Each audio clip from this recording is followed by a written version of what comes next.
Good morning, sir. Very good morning. So some 20 students are there. Okay, well, let's start the class because we have a lot of things to discuss.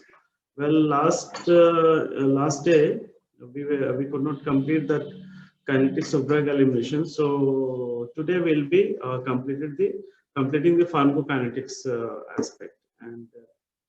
From next class, most probably after chat, we'll start the pharmacodynamics. So let's share my screen.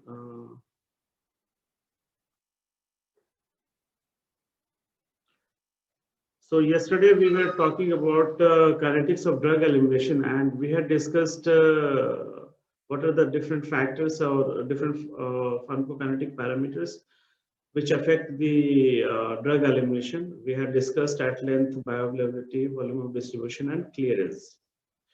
And how clearance is calculated, what are the formulae for all these pharmacokinetic parameters we had discussed. Well, we had discussed the order of kinetics, and we had discussed what is first order kinetics and what is zero order kinetics. So here we had stopped in the last class, and we can visualize the order of kinetics. What we had discussed in first order kinetics, that just to go back to the previous slides. In first order kinetics, we had discussed that rate of drug metabolism and drug elimination, it was directly proportional to the concentration of the drug. If you are taking higher doses, if you are taking large dose, large amount of drug is eliminated. So the rate of elimination, it was directly proportional to the dosing or the drug concentration. And in the first order kinetics said that same time will be required for any amount of drug to be eliminated completely from the body. If you are taking higher doses, if you are taking moderate dose, or if you are taking very lesser of the dose, the persistence of the drug in the body will remain the same. It will, the half-life will not change. If it is half-life is 2 hours, it will be whatever dose you will take, the drug will get half of its initial concentration in the same time. This was the logic of the first order kinetics, and we had also discussed that majority of the drugs, a very large number of drugs, they followed the first order kinetics. Whatever drugs we are taking day to day, majority of the drugs, they follow first order kinetics. So we can say that whatever drug or tablet you are taking, if you know the half-life, say for example, half-life of penicillin G is 30 minutes. Penicillin G injections, I think you may have taken or you may not have taken, but it's painful penicillin injections, and nowadays we are having very painless other forms of penicillin injections. So if you are hospitalized and if you are getting injection of penicillin, you have to take it after each 6 hours, the doctor will or the nurse will come and give you the injection. So that injection was painful also. So why it has to be repeated after 6 hours? Because the half-life was very small. It was simply 30 minutes. So 30 minutes, if whatever dose you are giving, if you are increasing the dose also, how we should design the doses interval. We'll be discussing all these things in coming slides. So, in zero order kinetics, what it says that if you are taking more of the drug, if you are taking higher amount of the drug, more time will be, your body will take more time to eliminate it. And the half-life, it is not the same. So it is zero order kinetics, and it says that the roots of elimination. What is the very logic that if your roots of in first order kinetics, if your roots of elimination are not very saturated, the drug will follow first order kinetics. Say for example, I had given you the very crude example of that you all are sitting, some 500 people are sitting in the conference hall, and there is only one gate, and after end of the lecture only one gate is opened and you have to go out of the conference hall. So the time of evacuation of the hall will depend on the number of students. If the number of students inside the hall is 1000, it will take more time. If number of students in the hall is 100, it will take less time. But if you see, if there are, say for example, 40, 50 gates, the time of evacuation will be almost negligible. Or if there is one student in the class, or if there is 500 students in the class, there are 500 students in the class, same time will take for evacuation of the hall. So this was the logic of first order kinetics, that routes of elimination by which the drug is being eliminated from the body, they were not saturated. They were sufficient routes of elimination were there. Whereas in zero order kinetics, the route of elimination were saturated. Say for example, if you have taken a lot of ethanol, now ethanol is banned in our state, but if somebody has taken a lot of ethanol, the hangover time or the after effect is more. Say for example, any person has taken ethanol, liquor, and has taken a lot of, he will be in hangover for 1 day or 2 days.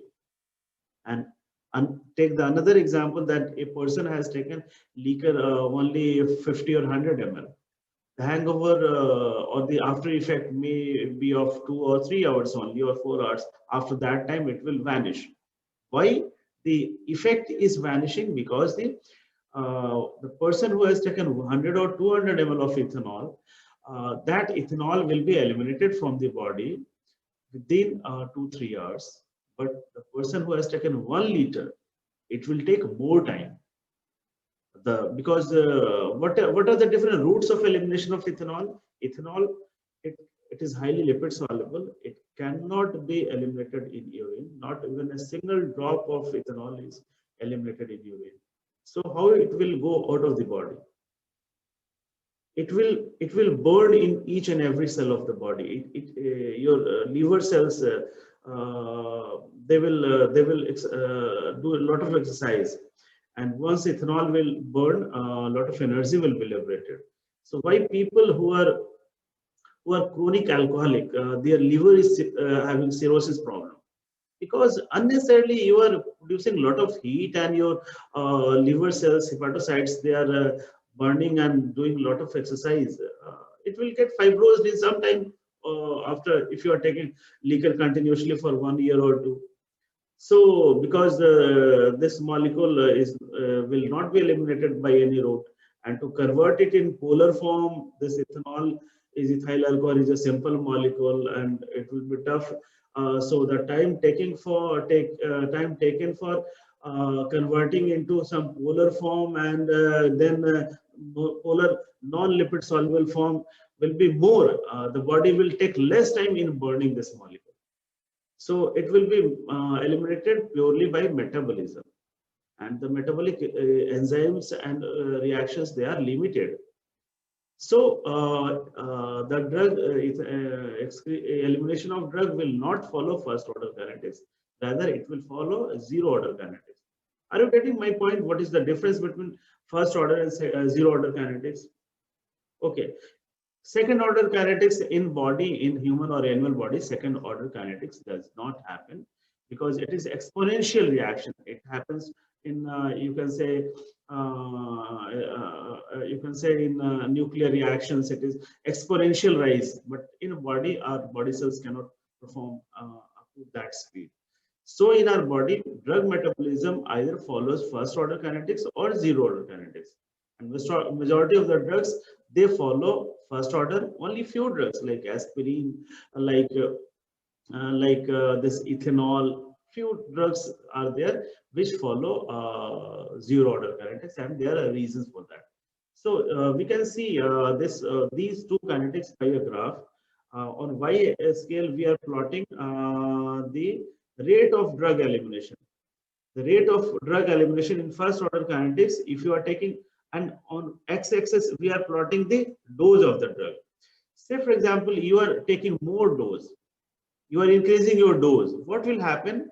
Your rate of elimination will increase accordingly. So in first order kinetics, the rate of elimination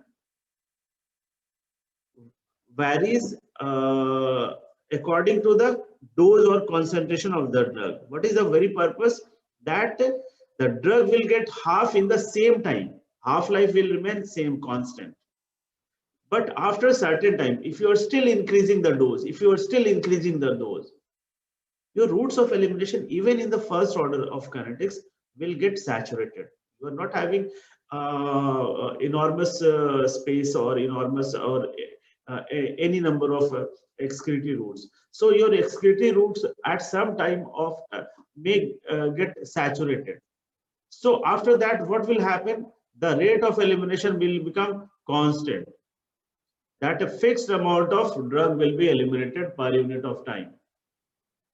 So the first order kinetics is changing to second is zero order kinetics after if you are once you are giving very higher doses of the drug. Normally, whatever drugs we are taking, we take in a constant therapeutic drug range. Dose we know we are taking either 5 milligram per kg body weight or 10 milligram.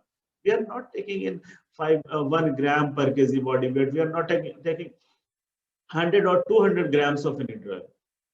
So that is why majority of the drugs, since we are taking in lesser dose, because the therapeutic dose is lesser, it is following first order kinetics. But if we could have taken the very high dose of the drug will follow the zero order kinetics. Are you getting any doubt? किसी को कुछ समझ में आ रहा है? पल्ले पड़ रहा है? अगर कुछ आप रिप्लाई करेंगे तो फिर मैं आगे बढ़ूंगा इसमें. Anybody? Zero order, first order समझ में आया? Yes sir. Okay. Yes sir. First order कैसे zero order में convert हो जा रहा है? ये समझ में आया आपको? Yes sir. Okay. But sir dose अगर बहुत मिनिमम कर दे, जैसे कल का सर क्वेश्चन था. हेलो.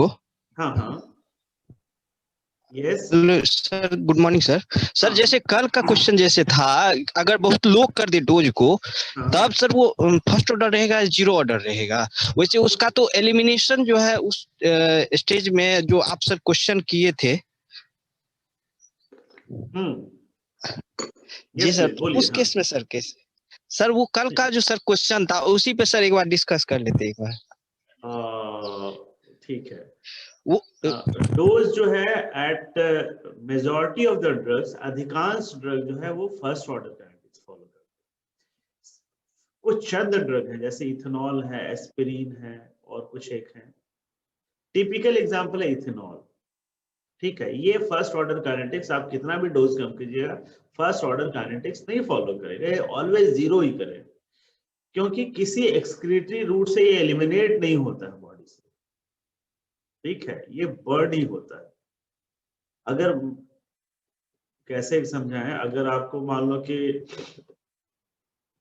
10 चपाती है और खत्म करना है, खाना खा के खत्म करना है, किसी को बांटना नहीं है, गाय को नहीं देना, तो 2 चपाती खाने में जितना टाइम लगेगा 10 में अकॉर्डिंगली टाइम बढ़ता जाएगा.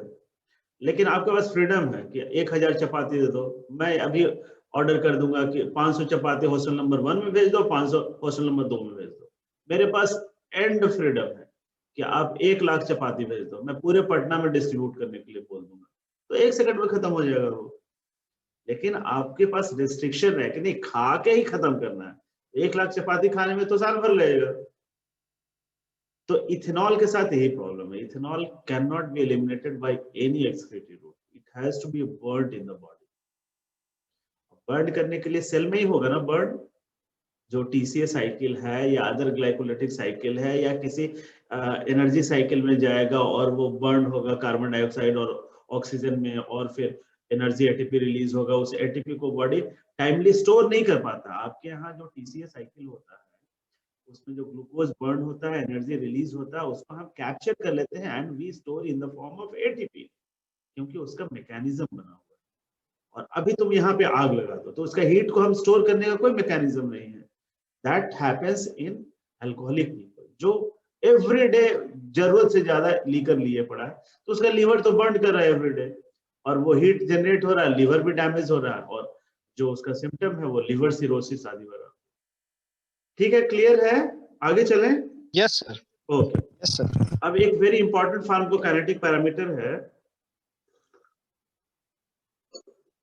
अभी तक हम लोग फार्माकोकाइनेटिक पैरामीटर में बायोअवेलेबिलिटी पढ़े हैं, volume of distribution and clearance. The next pharmacokinetic parameter is half life of the drug. जैसा बताया था, सिंपल मीनिंग है, it is the time required for plasma concentration to be reduced to half of its original value। अगर शुरू में plasma concentration 100 microgram पर ml है और वो रिड्यूस होकर के 50 हो जाता है, जितना टाइम लगेगा वो उसको हाफ लाइफ बोलेंगे। ठीक है, अब ये हाफ लाइफ जो है फर्स्ट ऑर्डर काइनेटिक्स में मैंने बताया कि हाफ लाइफ फिक्स्ड रहता है, बदलता नहीं। किसी ड्रग का हाफ लाइफ जो है अगर 1 घंटा है, तो कहने का मतलब है मैं अभी यहाँ एक वाई एक्सिस पे हम कॉन्सेंट्रेशन प्लॉट करते हैं ड्रग का, और एक्स एक्सिस पे टाइम प्लॉट करते हैं। ठीक है,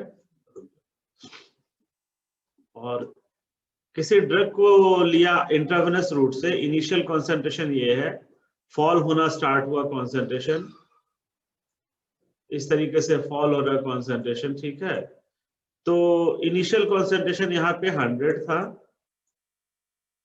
100 से यहाँ पे कॉन्सेंट्रेशन 50 है, ये वाला कॉन्सेंट्रेशन जो है यहाँ पे है 50 है। तो ये वाली 50 होने में ये यहाँ पे टाइम कितना लगा, यहाँ से यहाँ पे मान लो 0 मिनट था और यहाँ मान लो कि 2 घंटा लगा, 2 आवर। तो 50 से अगेन 25 होने में फिर 2 घंटा लगेगा। ये जो है ये वैल्यू अगर 25 है तो ये होगा 4 घंटा। 2 घंटा शुरू में यहाँ पे, 2 घंटा यहाँ पे, और सेम टाइम लगेगा। इसको फर्स्ट ऑर्डर काइनेटिक्स बोलते हैं कि हाफ लाइफ सेम रहेगा। अब इसके बेसिस पे हम कुछ इंटरप्रिटेशन कर सकते हैं। क्या इंटरप्रिटेशन कर सकते हैं कि मान लो कि कोई एक ड्रग लिया, ठीक है, और कितना टाइम में, अगर हाफ लाइफ जो है अगर किसी का 1 घंटा है, तो कितने घंटे में बॉडी से कंप्लीटली 100% आउट हो जाएगा। हम सिंपल निकाल सकते हैं कि 1 घंटा फर्स्ट हाफ लाइफ, अगर 1 घंटा है या किसी का 5 घंटा जो भी है, फर्स्ट हाफ लाइफ में, यानी कि पहले हाफ लाइफ अगर वो 1 घंटा है तो पहले 1 घंटे में उसका 50% बॉडी में ड्रग बचेगा और 50% बॉडी से एलिमिनेट हो जाएगा। ठीक है, फिर नेक्स्ट हाफ लाइफ में फिर अगले 1 घंटे में, मतलब 2 घंटे टोटल में, उसका जो है 75% बॉडी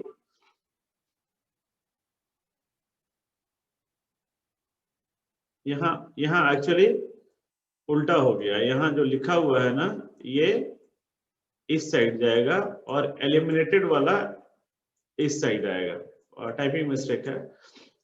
2 घंटे में क्या होगा, 75%। पहला एक फर्स्ट हाफ लाइफ में 50% गया, फिर दूसरा हाफ लाइफ में 50 का फिर 50, यानी कि 50 जोड़ 50, ये हो गया, दिस इज 50 प्लस 50% ऑफ 50 मतलब 25। तो 75 एलिमिनेट हो गया और बचा कितना, 25। उसके बाद नेक्स्ट में ऐसा जोड़ते जाओ, फिर इसका 25 का हाफ कर लो तो 87.5, 12.5% बचा हुआ है। ऐसे जोड़ते हुए ये एक घंटा नहीं है, एक हाफ लाइफ है।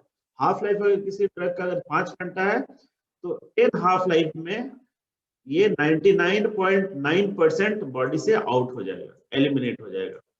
अगर उस ड्रग का हाफ लाइफ जो है वो 10 आवर्स है, 10 गुने 10, 100 घंटे में बॉडी से बिल्कुल आउट हो जाएगा, कुछ नहीं बचेगा। ठीक है, तो अप्रोक्सीमेटली 9 to 10 हाफ लाइफ में, 9 से 10 हाफ लाइफ में, देखो यहाँ पे 9 में 99.8% है, यानी कि मोर देन 99%। इसको भी ले सकते हैं 8 to 10 हाफ लाइफ में जो है मोर देन 99% ड्रग जो है वो एलिमिनेट हो जाता है। इवन 7 को भी ले सकते हैं, 99% यहां से आ रहा है, इवन 7 to 10 हाफ लाइफ में। ठीक है, तो on an average 5 half life में 5 में जो है मैक्सिमम अमाउंट एलिमिनेट हो गया। ठीक है, हेलो, हाँ आवाज आ रही है आपको, समझ में आ रहा है? Yes, sir. Hello, yes, Yes, reply sir. करेंगे, वो उतना खामोश सुनेंगे नहीं, मेरे को भी समझ में आना चाहिए कि आप समझ रहे हो।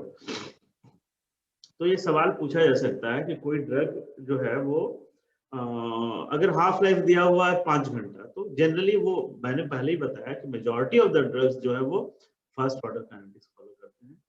तो कोई जरूरी नहीं है कि क्वेश्चन में दिया हुआ है कि a drug who is following first order kinetics is it's half life is 3 hours, so in what time it will be completely eliminated from the body। completely मतलब 10 हाफ लाइफ लगेगा जो completely eliminate होगा, 10 half life में वो body से completely eliminate होगा। लेकिन कहेगा कि nearly approximately maximum amount body से 5 हाफ लाइफ में निकल जाता है। देखो आप फर्स्ट और उस ड्रग का जो है वो 3 हाफ लाइफ में 87.5% एलिमिनेट हो जाता है। और पेनिसिलिन का हाफ लाइफ कितना है? पेनिसिलिन का मैंने बताया 30 मिनट है, तो 3 हाफ लाइफ में यानी कि 1.5 घंटे में वो बॉडी से 87%, 2 घंटे में 94% एलिमिनेट हो जाएगा। तो रिपीटेशन इंटरवल तो जल्दी करना पड़ेगा, यानी कि जिस ड्रग का हाफ लाइफ कम है उसको जल्दी जल्दी रिपीट करना होगा, इतना तो हम कंक्लूड कर सकते हैं। अब यही प्लॉट है कि कैसे कैसे डाउन हो रहा है। एक्स एक्सिस पर यहाँ पे हम लोगों ने कॉन्सेंट्रेशन, ड्रग का कॉन्सेंट्रेशन, और वाई एक्सिस पे कॉन्सेंट्रेशन, एक्स एक्सिस पर टाइम प्लॉट किया है। और यहाँ पे ड्रग जो है, ड्रग का कॉन्सेंट्रेशन ऐसे फॉल हो रहा है, इस तरीके से ड्रग की कॉन्सेंट्रेशन फॉल हो रही है इस तरीके से। और ये जो एक्स एक्सिस है, सॉरी वाई एक्सिस जो है, ये लीनियर एक्सिस है। लीनियर स्केल समझ रहे हैं आप? लीनियर स्केल, लीनियर मतलब यहाँ पे हो गया 2.5 है, 2.5 है, तो सेम इंटरवल 5 होगा, फिर ये 7.5 होगा, ये फिर ये 10.5 है। इसको लीनियर स्केल बोलते हैं। एक होता है एक्सपोनेंशियल स्केल। एक्सपोनेंशियल मतलब इक्वल इंटरवल 10 गुना बढ़ता जाएगा। ये अगर मान लो कि 2.5 है तो यहाँ 25 हो जाएगा, यहाँ पे 250 हो जाएगा, यहाँ 2500 हो जाएगा, इस तरीके से बढ़ता जाएगा। और एक्सपोनेंशियल स्केल 0 से स्टार्ट नहीं होता, क्योंकि 0 को 10 से मल्टीप्लाई करोगे तो 0 ही रहेगा। वो 0.1 से स्टार्ट हो सकता है, इस तरीके से। तो किसी ड्रग का जो एक्स वाई प्लॉट है, एक्स वाई प्लॉट कहने का मतलब कॉन्सेंट्रेशन वर्सेस टाइम प्रोफाइल जो कर्व है, उस ड्रग का जो है वो कर्व कैसा होता है उसका। ये कौन सा कर्व है ये जो अभी मैं प्लॉट कर रहा हूँ? Rectangular hyperbola. अरे ये जो चंदा बना रहे हैं ना, ये क्या है? स्ट्रेट लाइन है, हाइपरबोला है, पैराबोलिक है, कुछ कर्व को इसे रेक्टेंगुलर हाइपरबोला।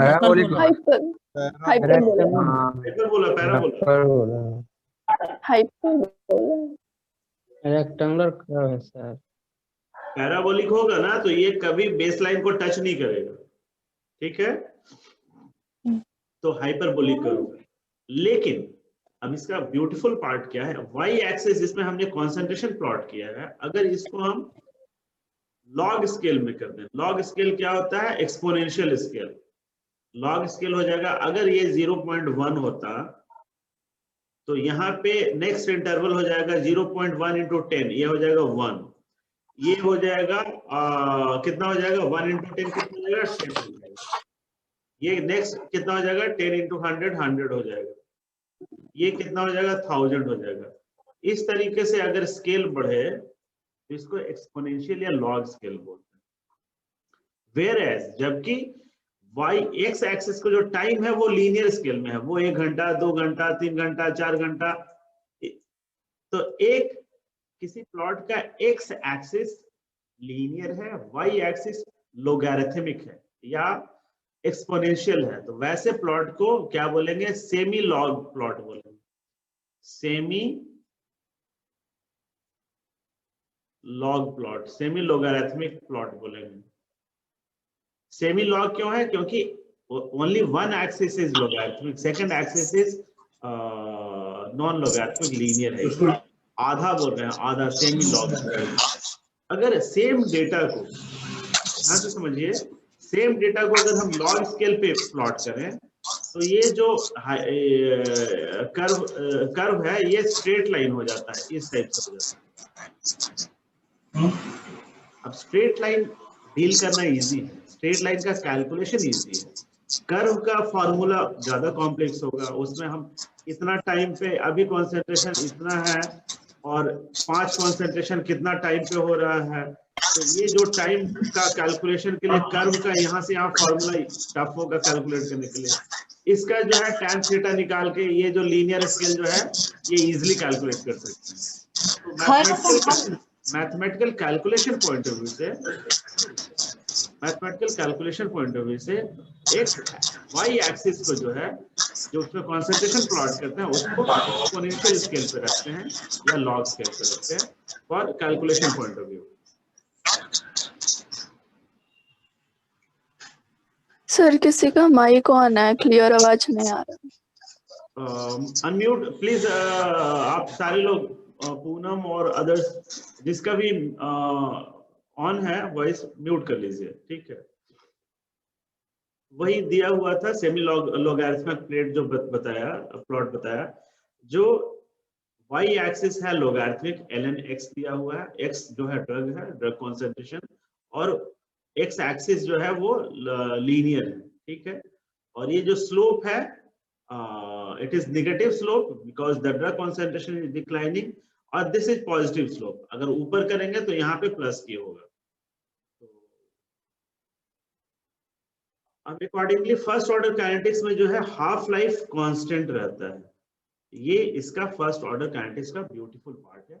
हम मैनेज कर सकते हैं ड्रग को, हम सोच सकते हैं कि कितने देर में बॉडी से निकल जाएगा। बिल्कुल 10 हाफ लाइफ में कोई भी ड्रग बॉडी से कंप्लीटली आउट हो जाएगा। तो कोई भी आपने ड्रग लिया है और बॉडी में 10 हाफ लाइफ पता कर लो कितना घंटा है उसका, कितना मिनट है, 10 से मल्टीप्लाई कर लो, उसके बाद बॉडी में कुछ नहीं बचेगा, कंप्लीटली एलिमिनेटेड। 99.9%, 0.1% जो बचता है वो भी ऑटोमेटिकली रिमूव हो जाएगा, क्योंकि तो मैथमेटिकल कैलकुलेशन है। हमारे बायोलॉजिकल सिस्टम में एग्जैक्ट मैथ नहीं चलता है, ठीक है।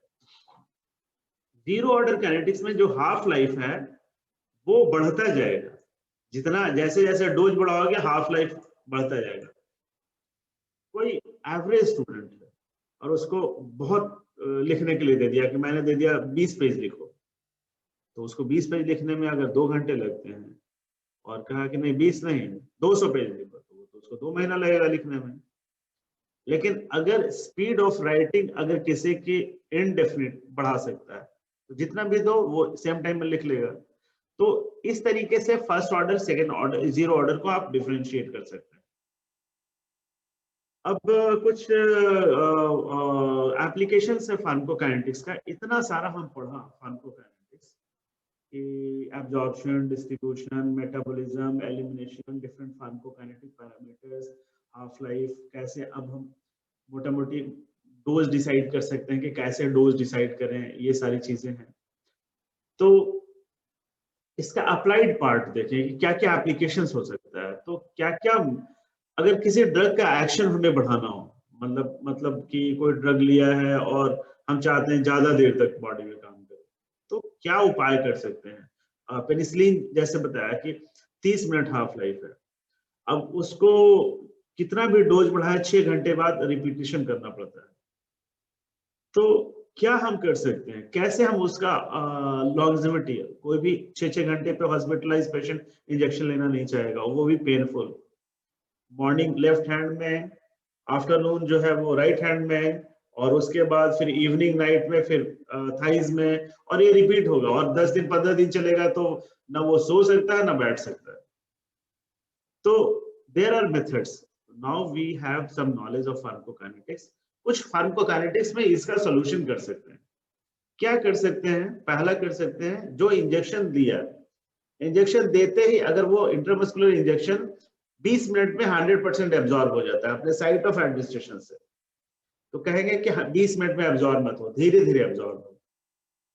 वो आप जो है इंजेक्शन से यहाँ से जो है वो 2 दिन में एब्जॉर्ब हुई है, और धीरे धीरे एब्जॉर्ब हो तो 2 दिन तो कम से कम लगेगा एलिमिनेट होने में।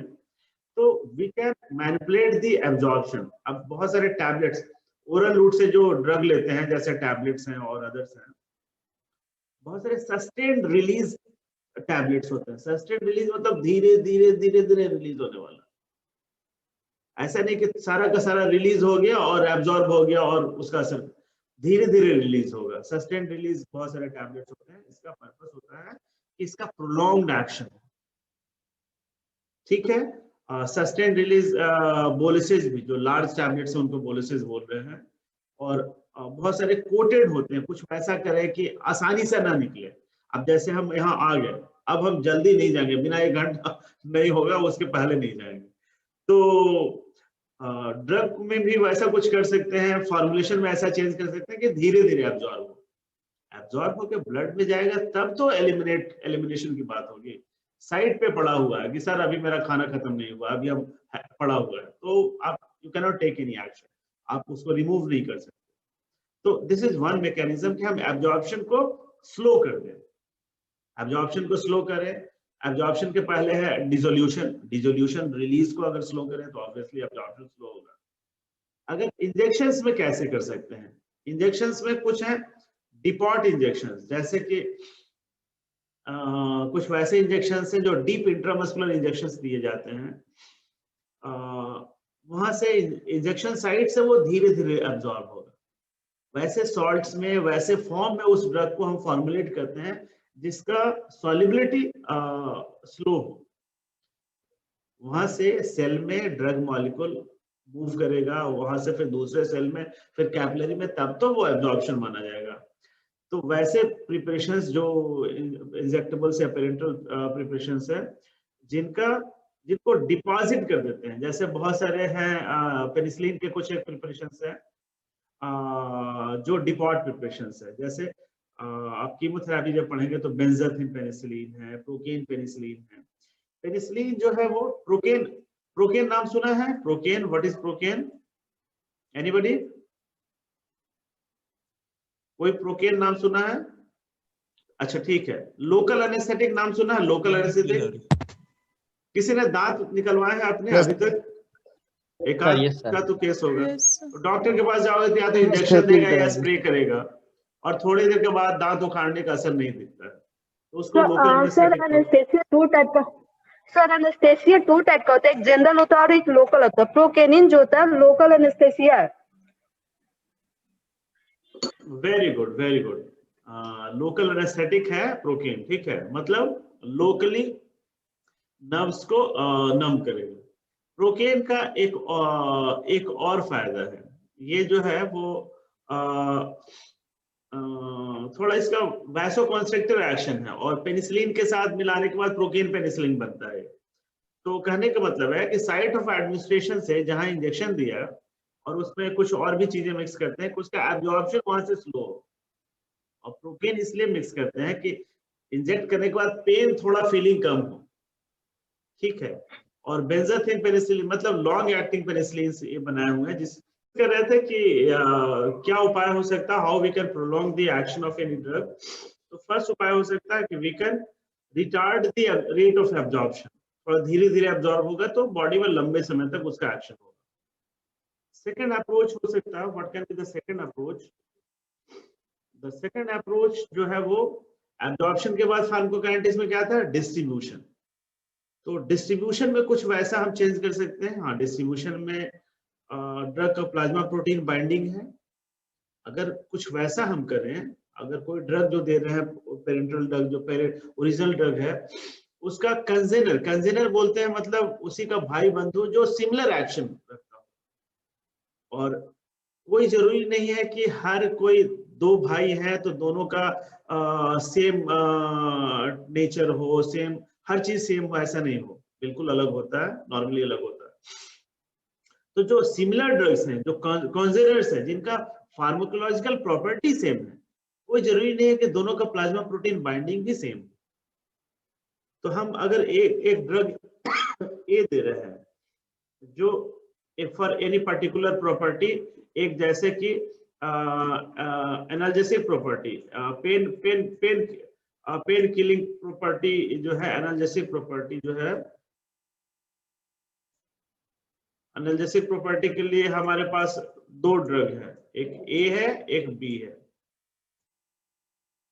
ठीक है। ए ड्रग का प्लाज्मा प्रोटीन बाइंडिंग जो है 90% है और बी ड्रग का प्लाज्मा प्रोटीन बाइंडिंग 70% है। तो अगर ड्रग बी देंगे तो ये बॉडी से जल्दी एलिमिनेट हो जाएगा क्योंकि इसकी प्लाज्मा प्रोटीन बाइंडिंग कम है।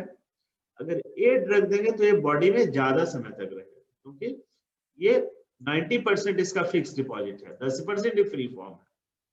तो अगर हम वैसा फॉर्म ऑफ ड्रग दें जिसका प्लाज्मा प्रोटीन बाइंडिंग ज्यादा हो तो हम उसको ज्यादा देर तक कर सकते हैं। जैसे एक सल्फोनामाइड है, सल्फाडॉक्सिन, इसका प्लाज्मा प्रोटीन बाइंडिंग ज्यादा है, ये लॉन्ग एक्टिंग है इस वजह से। फिर तीसरा उपाय क्या कर सकते हैं, एब्जॉर्प्शन हो गया, डिस्ट्रीब्यूशन हो गया, मेटाबॉलिज्म में भी कुछ कर सकते हैं। मेटाबॉलिज्म में ड्रग मॉलिक्यूल को हम कुछ वैसा चेंज कर दें कि एंजाइम आसानी से उस पर काम ना करे। जैसे हम जाते ही अगर कोई बंदा आ रहा है और उसको जाते ही ढूंढ रहा है वो कि आज आएगा तो उसको बहुत पीटूंगा, तो वो अपना रूप दाढ़ी वाड़ी टैप ऐप चश्मा लगा के आगे पहचान में नहीं है तो हो सकता है पिटाने से बच जाए। तो ये उपाय कर सकते हैं कि मेटाबॉलिज्म उसका अगर हम कुछ फॉर्म चेंज करें कि एंजाइम्स इजीली अटैच नहीं हो और उसका ब्रेक डाउन या उसका मेटाबॉलिज्म आसानी से ना हो, ये कर सकते हैं। दूसरा ये कर सकते हैं कि वो जाए तो अब तो चांस है पिटने का पिटाने का, तो एक बॉडीगार्ड लेके जाए, जाएंगे तो अगर पिटने लगा तो मेरा बॉडीगार्ड हमको सेव करेगा, ये हो सकता है। तो उस ड्रग को हम किसी दूसरे ड्रग के साथ दे सकते हैं जो उसके मेटाबॉलिज्म को प्रिवेंट करे, खुद शहीद हो जाए, मेटाबोलाइज हो जाए, उसको रोके, ये भी हो सकता है। जैसे एक ड्रग है क्लैवुलैनिक एसिड, क्लैवुलैनिक एसिड जो है वो एमॉक्सिसिलिन एक एंटीबायोटिक है, उसके साथ एक पेनिसिलिन एंटीबायोटिक है एमॉक्सिलिन, उसके साथ देते हैं। और एमॉक्सिलिन जो है वो बीटा लैक्टेमेज एंजाइम उस पर एक्ट करता है और उसको डिस्ट्रॉय करता है। लेकिन क्लैवुलैनिक एसिड पहले खुद डिस्ट्रॉय हो जाता है और उसके बाद एमॉक्सिलिन पे काम करता है। तो जो सोडियम पोटेशियम क्लैवुलिनेट एमॉक्सिलिन है वो लॉन्गर एक्टिंग होता है। क्यों? क्योंकि क्लैवुलैनिक एसिड उसको प्रोटेक्ट कर रहा है लंबे समय तक, ठीक है। तो ये सारे कुछ मैकेनिज्म कर सकते हैं। एक्सक्रीशन, मेटाबॉलिज्म हो गया, एक्सक्रीशन में भी काम कर सकते हैं। एक्सक्रीशन में क्या होगा, एक्सक्रीशन में मोस्ट इंपॉर्टेंट मैकेनिज्म है ट्यूबुलर एक्सक्रीशन, या बहुत सारे ड्रग्स ट्यूबुलर सिक्रीशन मैकेनिज्म से सिक्रीट होते हैं, जैसे पेनिसिलिन। पेनिसिलिन का जो एक्सक्रीशन है, जो एलिमिनेशन है, वो उसका मैकेनिज्म है ट्यूबुलर सिक्रीशन। अब ट्यूबुलर सिक्रीशन क्या हुआ, नेफ्रॉन्स के जो ग्लोमेरुलर ट्यूब्यूल्स हैं उसमें वो एक्टिवली सिक्रीट हो रहा है इनटू द अल्ट्राफिल्ट्रेट। अल्ट्राफिल्ट्रेट में जो सिक्रीशन है वो किसी न किसी ट्रांसपोर्टर से हो रहा है। ट्रांसपोर्टर आप समझ रहे हैं, जैसे एक्टिव ट्रांसपोर्ट प्रोसेस है। एक्टिव ट्रांसपोर्ट जो चैनल जो है वो जो इंटीग्रल प्रोटीन को जो शेयर कर रहा है, जो एटीपेज एक्टिव, उसको हम ब्लॉक कर सकते हैं। ये उस प्रोटीन को हम इनहिबिट कर सकते हैं। कुछ वैसे एजेंट्स हैं, जैसे एक ही गेट है, एक गेट से मुझे भी निकलना है, आपको भी निकलना है, तो और एक बार में एक ही जा सकता है, दोनों आ गए तो जब तक, और हम मजबूत हैं तो जब तक हम नहीं निकलेंगे आप नहीं निकल सकते हो। तो ये सारे कॉम्पिटिटिव इनहिबिशन का हम मैकेनिज्म उपाय लगा सकते हैं कि वैसे कोई इल्यूटिंग ड्रग्स जो साथ में एक्सक्रीट आउट हो उसको साथ में दे तो पहले वाला का जो लॉन्जेविटी परसिस्टेंस ब्लड में बढ़ाएगा। ये सारे कुछ एक टिडबिट्स थे जिससे हम 5 मिनट और डिस्कस कर सकते हैं, बोर तो नहीं हो गए? हेलो, चलो Yes, yes. 2 मिनट कुछ जनरल डिस्कशन करें, उसके बाद कुछ एप्लीकेशन के ग्राफ्स हैं। अभी तक उम्मीद करता हूं मैंने फार्माकोकाइनेटिक्स आपको बिल्कुल पूरा पढ़ा दिया। अब कुछ ग्राफिकल क्वेश्चंस हैं, जो मैं ग्राफ दिखाऊंगा उसमें क्वेश्चन पूछूंगा, आपको उसको ग्राफ को देख के समझना है कि क्या है, और जो मैं क्वेश्चन पूछूंगा वो बताना। तो देखते हैं एक बार जो ग्राफ्स हैं, क्योंकि ये सारे ग्राफिकल क्वेश्चन अब जीआरएफ में सिंपल वाले क्वेश्चन नहीं पूछे जाते कि उसमें भी एप्लीकेशंस पूछे जाते हैं।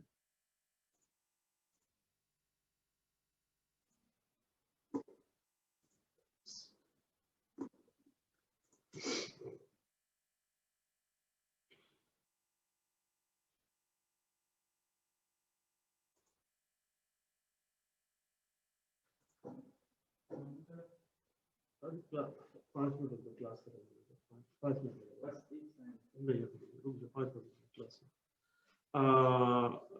आपको ये इमेज दिख रहा है? Hello, Yes, yes. sir. Yes, sir. इस ग्राफ को देखिए, what this graph deals with intravenous infusion. अगर हम अब ग्राफ जो है always x axis y axis पहले देखेंगे। वाई एक्सिस पे जो है प्लाज्मा कॉन्सेंट्रेशन है, ठीक है, एज यूजुअल। वाई एक्सिस पे जो है प्लाज्मा कॉन्सेंट्रेशन है, एक्स एक्सिस पे जो है टाइम है, ठीक है। और ये जो इंट्रावेनस इन्फ्यूजन दे रहे हैं, इन्फ्यूजन समझ रहे हो ना, जैसे आईवी ड्रिप दे रहे हैं। बहुत सारे ड्रग्स हैं जो आईवी लगा दिया, सलाइन के थ्रू धीरे धीरे धीरे धीरे जा रहा है, तो उसका प्लाज्मा कॉन्सेंट्रेशन कैसे बढ़ेगा? अभी 0 टाइम में 0 प्लाज्मा कॉन्सेंट्रेशन है। और ड्रिप का जो स्पीड है, स्पीड एक मीडियम स्पीड रखा है, हर एक 2 सेकंड में एक ड्रॉप गिर रहा है, तो उस हिसाब से इसका प्लाज्मा कॉन्सेंट्रेशन धीरे धीरे धीरे धीरे, जो पेशेंट का जो ब्लड कॉन्सेंट्रेशन ड्रग का, वैसे धीरे धीरे बढ़ना शुरू होगा। इस तरीके से बढ़ रहा है। एक सर्टेन टाइम के बाद वो आप आईवी ड्रिप हमेशा लगाए रखो, तो वो जो है एक सर्टेन टाइम के बाद फिर कॉन्सेंट्रेशन आप नहीं बढ़ेगा और एक फिक्स हो जाएगा, फिक्स कॉन्सेंट्रेशन चलता जाएगा। तो एक जिस टाइम पे वो प्लाज्मा कॉन्सेंट्रेशन फर्दर बढ़ना बंद हो जाए, उस कॉन्सेंट्रेशन को बोलेंगे स्टेडी, उस लेवल को बोलेंगे स्टेडी स्टेट। स्टेडी स्टेट मतलब जो है एक फिक्स्ड स्टेट आ गया है, this is the steady state. तो ये वाला जो रीजन यहाँ पे या यहाँ पे जो है, ये स्टेडी स्टेट रीजन है। अगर रेट ऑफ इन्फ्यूजन फास्ट कर देते हैं, तो रेट ऑफ इन्फ्यूजन फास्ट करने से क्या होगा? अगर तेज देंगे जल्दी जल्दी तो प्लाज्मा कॉन्सेंट्रेशन जाएगा जाएगा जाएगा, सिमिलर कर्व भी होगा, लेकिन कॉन्सेंट्रेशन जो है वो ये जो है ये this concentration steady state concentration इसको बोलेंगे। ये पहले स्टेडी स्टेट कॉन्सेंट्रेशन कम था, वो बढ़ जाएगा। ज्यादा अमाउंट ब्लड में आप इंजेक्ट कर दोगे तो ज्यादा कॉन्सेंट्रेशन बनेगा, क्वाइट नेचुरल है। लेकिन जितना टाइम में स्टेडी स्टेट बनता है ना, वो टाइम कितना भी आप स्पीड बढ़ा दो, वो टाइम सेम ही लगेगा।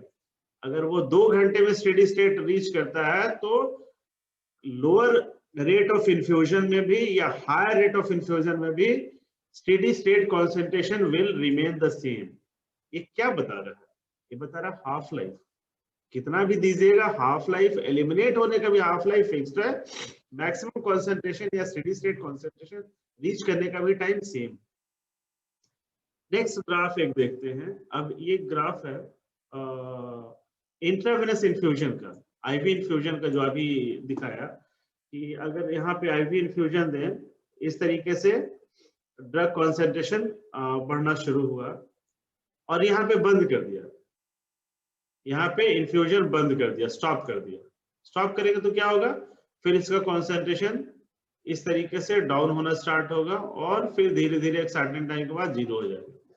तो डिक्लाइन इन कॉन्सेंट्रेशन जो है, ये फर्स्ट ऑर्डर काइनेटिक्स फॉलो करेगा। यहाँ तक तो एब्जॉर्प्शन फेज था या इंक्रीज हो रहा था, बढ़ रहा था, और यहाँ पे जो है ये जो है हाफ लाइफ जो है, फर्स्ट हाफ लाइफ में कॉन्सेंट्रेशन यहाँ से यहाँ तक फर्स्ट हाफ लाइफ है। ये टाइम यहाँ पे मान लो कि ये 1 घंटा है, 1 घंटा में यहाँ पे ये टाइम 2 घंटा है, यहाँ पे टाइम 3 घंटा है।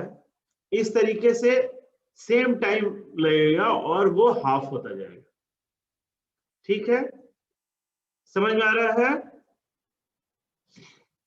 कुछ रिप्लाई करेंगे, otherwise I can not gate. Yes, sir.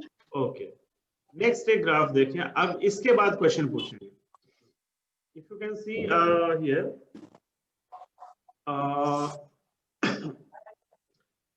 Drug को हम इंट्रावेनस इंजेक्शन से दे रहे हैं। This is intravenous injection. एक ड्रग है 10 ml, एक ड्रग है आईवी इंजेक्शन दिया, आईवी इंट्रावेनस इंजेक्शन दिया। तो इंजेक्शन इंस्टेंटेनियसली बॉडी में एक टाइम पे उस ड्रग का कॉन्सेंट्रेशन 0 था, instantaneously at very high speed उसका कॉन्सेंट्रेशन रीच कर जाएगा। एक देखो वर्टिकल लाइन से इंक्रीज हो रहा है, और इंजेक्शन देने के बाद धीरे धीरे धीरे धीरे इसका कॉन्सेंट्रेशन डाउन होने लगेगा। और एक टाइम है, मान लो कि ये है 8 घंटा, 8 आवर हो गया। 8 आवर में कॉन्सेंट्रेशन इतना पहुंच गया है। 8 घंटे के बाद हम, डॉक्टर ने बोला हर एक 8 घंटे पर इंजेक्शन लेना है, तो 8 घंटे के बाद फिर इंजेक्शन लेंगे, फिर बढ़ेगा। फर्स्ट सेम अमाउंट ले रहे हैं अगर, तो 2 यूनिट बढ़ा था, तो यहां से मान लो कि 0.5 था। इफ दिस फिगर जो है 0.5, 8 घंटा पे जब इंजेक्ट किए उस समय blood concentration of the drug was 0.5, तो फिर ये बढ़ करके अगेन 2.5 तक आ जाएगा।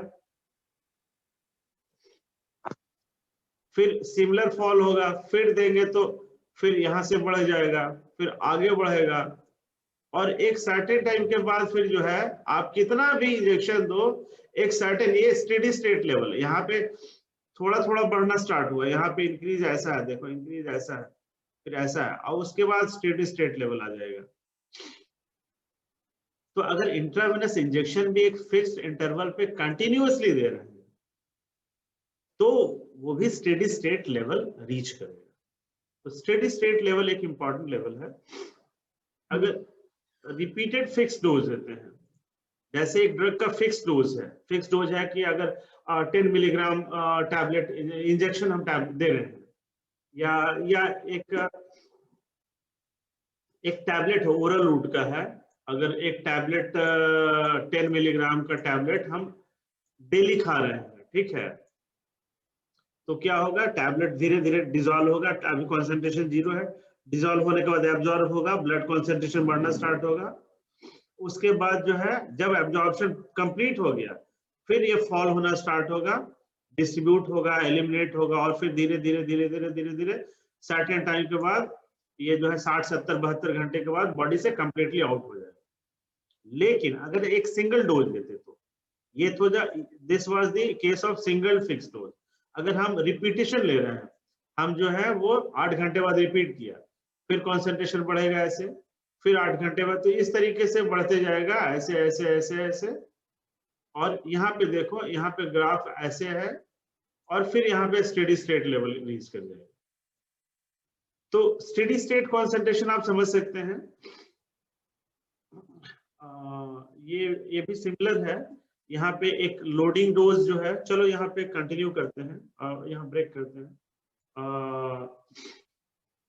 अभी तक ये ग्राफ्स दिखाने का पर्पस ये था कि ओरल रूट में या एनी नॉन इंट्रावेनस रूट में एब्जॉर्प्शन का स्कोप है, तो कॉन्सेंट्रेशन विल स्टार्ट इंक्रीजिंग, और जब मैक्सिमम कंप्लीट एब्जॉर्प्शन हो जाएगा तब फॉल होगा वहां पे, ठीक है। तो अब ग्राफ देख करके आपको 3-4 ग्राफ दे दिया जाएगा, पूछा जाएगा कि कौन सा इंट्रावेनस इंजेक्शन का ग्राफ है, वो आपको पहचानना होगा, कौन सा आईवी इन्फ्यूजन का ग्राफ है, कौन सा ओरल सिंगल डोज का है, कौन ओरल मल्टीपल डोज का है। ये सारी चीजें आपको रिकॉग्नाइज करनी है। कुछ पूछना है, we can take 1 or 2 questions, और फिर नहीं तो आपका नेक्स्ट क्लास में हो रहा है। किसी को कुछ पूछना है फार्माकोकाइनेटिक्स में? यस।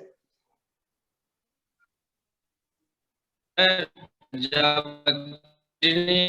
करने उस टाइम में कैसे एलिमिनेशन होगा? फिर से बोलो, आवाज क्लियर नहीं है तुम्हारा। सर जब किडनी आपने वीडियो ऑफ डिसफंक्शन हो जाएगा यानी वर्क नहीं करना स्टार्ट करेगा तो फिर गोविंद, कैसे उसका एक मिनट, एलिमिनेशन होगा गोविंद, बॉडी से? हेलो गोविंद, अपने वीडियो ऑफ करके पूछो, आप तुम्हारी वॉइस क्लियर हो जाएगी। हाँ, आप पूछिए। यस सर, बोले ना सर, यदि किडनी यदि डिसफंक्शन हो गया मर्जी है तो फिर उस केस में कैसे एलिमिनेशन होगा ड्रग्स का? हाँ, तो किडनी डिसफंक्शन मतलब कि कंप्लीट खराब हो गया है ऐसा नहीं ना है। कंप्लीट नहीं मतलब पार्शियली रूप से ड्रग तो- एलिमिनेट नहीं कर पा रहा है, हाँ भाई, तो फिल्टर एक नहीं पैर कर पा रहा है। चोट लग जाती है पैर में तो भटक के चलते हैं ना, आराम से नहीं चलते हैं, दिक्कत तो होती है। फिर एक पैर जिसका टूटा हुआ है वो स्ट्रेचर पे धीरे धीरे चलता है, एक टांग बढ़ाता है फिर बढ़ाता है। जिसका दोनों है वो क्रॉल करके चलता है। किडनी खराब होगा तो ड्रग एलिमिनेशन अफेक्ट होगा उसका, और सिर्फ किडनी से ही ड्रग एलिमिनेट नहीं होता है, अदर रूट से है, उसमें प्रॉब्लम होगी। डॉक्टर जिसका किडनी खराब है उसको डॉक्टर दवा प्रिस्क्राइब करने के बाद पहले 10 बार सोचता है कि कौन सा दें कौन सा नहीं दें, क्योंकि ये बॉडी से तो निकल नहीं पाएगा या उसका किडनी का क्या स्टेटस है। तो ऑब्वियसली ये सारा कंसिडरेशन ध्यान में रखना होगा। ये सारा आपको फार्माकोडायनामिक्स में बताएंगे कि अगर किसी ड्रग का एक्शन या ड्रग का टॉक्सिसिटी या ये सारा हमारे सिलेबस में है, फार्माकोडायनामिक्स में पढ़ाएंगे, फार्माकोकाइनेटिक्स का स्कोप का नहीं है ये। ठीक है, और कुछ पूछना हो? Anything? If there are no question, rate of elimination is equal, yes, rate of elimination is equal हो जाएगा सिस्टेमिक सर्कुलेशन से। रेट ऑफ एलिमिनेशन, हाँ हेलो हाँ, yes, sir, rate of administration यदि इक्वल हो जाएगा रेट ऑफ एलिमिनेशन से, फिर उस रेट ऑफ केस में भी एलिमिनेशन तो इक्वल किससे इक्वल स्टेडी हो स्टेट जाएगा? अटेंड कर सकते हैं। किससे इक्वल हो जाएगा? नहीं रेट समझा। Of administration, rate of administration, ठीक है, जैसे जितना ड्रग्स हम डाल रहे हैं उतना ही, यस सर, उसी रेट से इक्वल्स एलिमिनेट हो भी हो जाएगा रहा है। रेट ऑफ एलिमिनेशन के।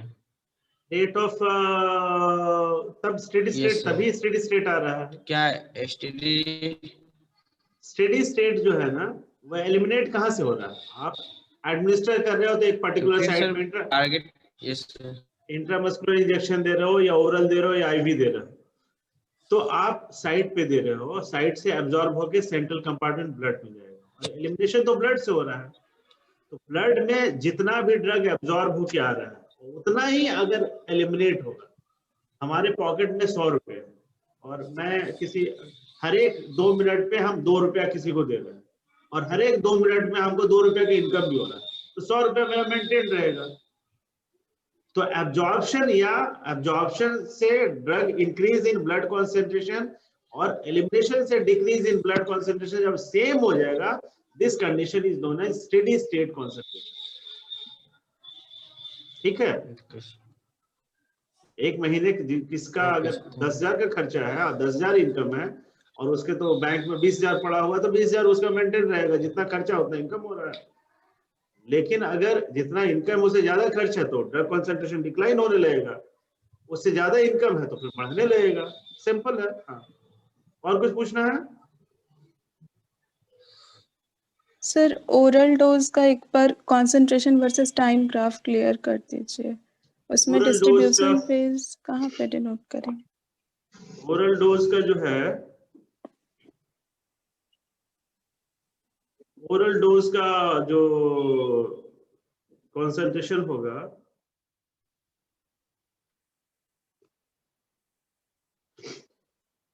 एक्स वाई प्लॉट बनाएंगे। अभी हमने टैबलेट खाया तो ब्लड कॉन्सेंट्रेशन कितना है? 0 है। उसके बाद ब्लड कॉन्सेंट्रेशन एब्जॉर्ब होगा, टैबलेट डिसॉल्व होगा, बढ़ना स्टार्ट होगा, बढ़ना स्टार्ट होगा। एक सर्टेन टाइम 1 घंटे बाद पूरा एब्जॉर्ब हो गया, तो फर्दर एब्जॉर्प्शन का स्कोप नहीं है। अब इसके बाद जो है डिक्लाइन है, वो डिक्लाइन होना ऐसे स्टार्ट होगा, ऐसे स्टार्ट होगा। तो इस तरीके का अगर गोल घर बनता है। सर जो डिक्लाइनिंग फेज है, यस यस यस, हाँ बताओ। सर जो डिक्लाइनिंग फेज है वो डिस्ट्रीब्यूशन के कारण होगा या एलिमिनेशन के कारण? दोनों। हाँ, ये यहाँ पे ओरल में थोड़ा फर्क होगा। ओरल में पहला मॉलिक्यूल एब्जॉर्ब हुआ, ब्लड में आया, तो उसके साथ जैसे ही वो ब्लड में अवेलेबल हुआ उसका डिस्ट्रीब्यूशन भी होगा, उसका मेटाबॉलिज्म भी होगा, उसका एलिमिनेशन भी होगा। तो यहाँ पे डिस्ट्रीब्यूशन ऐसा नहीं कि डिस्ट्रीब्यूशन इस 2 घंटे में नहीं हुआ कि पहले पूरा आ जाने देते हैं तब बंदर बाट करेंगे, ऐसा नहीं है। जैसे आ रहा है डिस्ट्रीब्यूशन भी हो रहा है। तो हो सकता है डिस्ट्रीब्यूशन यहाँ पे आके सैचुरेट हो जाए, या हो सकता है यहाँ पे सैचुरेट हो, वो हर एक ड्रग के लिए वैरी करेगा। एक बार डिस्ट्रीब्यूशन जब सैचुरेट हो जाएगा तो इसका एक ऐसा कर्व नॉर्मली ये इस टाइप से ऐसे होगा और उसके बाद ये एकदम स्ट्रेट लाइन ऐसे आ जाएगा। मतलब जहां से स्ट्रेट लाइन हुआ यानी कि अब डिस्ट्रीब्यूशन यहाँ कंप्लीट हो गया, अब ओनली एलिमिनेशन हो रहा है। और एलिमिनेशन किसी ड्रग का वो फर्स्ट ऑर्डर काइनेटिक्स है तो स्ट्रेट लाइन फॉलो करेगा फिर। तो ये ठीक है। और कुछ? चलिए ठीक है, और पढ़ाई कीजिए। फिर नेक्स्ट क्लास में जैसा लेक्चर शेड्यूल होगा फिर मिलेंगे हम लोग। ठीक है, ओके, थैंक यू।